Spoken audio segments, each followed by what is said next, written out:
আসসালামু আলাইকুম। শাওলিন কিচেনে সবাইকে স্বাগতম। আশা করি বন্ধুরা ভালো আছেন। আজকে আমি আপনাদের সাথে শেয়ার করব মুখে স্বাদ লেগে থাকার মতো গাজরের হালুয়া। একবার হলেও আপনারা এভাবে গাজরের হালুয়া বানিয়ে খাবেন। কাউকে একবার বানিয়ে খাওয়াইলে বারবার রিকোয়েস্ট আসবে। এখানে আমি একটা কড়াই বসিয়ে এর সাথে দিয়ে দিছি ৩ টেবিল চামচ ঘি। ঘিটাকে একটু গরম করে এর সাথে দিয়ে দেবো ১ কেজি গাজর আমি গ্রেটারের সাহায্যে কুচি করে নিয়েছি। এখন গাজরটাকে দিয়ে কিছু সময় নেড়েচেড়ে ভেজে নেব।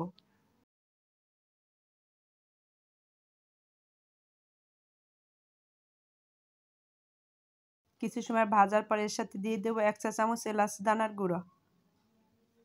এখন এলাচের দানার গুঁড়ো দিয়েও গাজরটাকে আরও কিছু সময় ভেজে নেব। এর সাথে এখন দিয়ে দেবো ১ কাপ চিনি। চিনিটাকে দিয়ে আমি গাজর ভালোভাবে ভেজে নেব।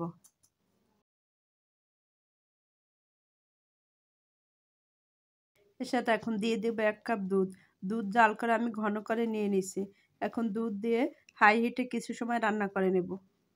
দিয়ে দিলাম স্বাদ মতো লবণ।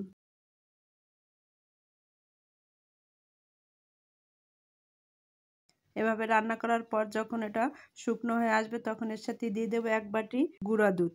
দুধটাকে দিয়ে আমি ভালোভাবে নেড়েচেড়ে মিক্সড করে নেব। এখানে গুঁড়া দুধ দেওয়ার কারণে গাজরের স্বাদ এবং হালুয়ার স্বাদ অনেক গুণ বেড়ে যাবে।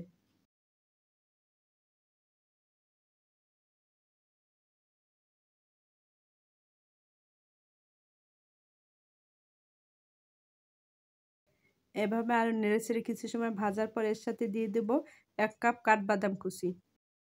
কাঠবাদাম কুচি দিয়েও আরও ভালোভাবে ভেজে নেব।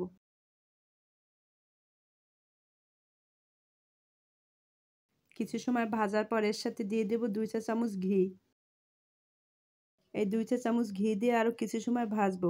নামানোর আগে ঘিটা দিলে ঘেরানটা আরও সুন্দর আসবে। দেখুন বন্ধুরা, তৈরি হয়ে গেল মুখে স্বাদ লেগে থাকার মতো গাজরের হালুয়া।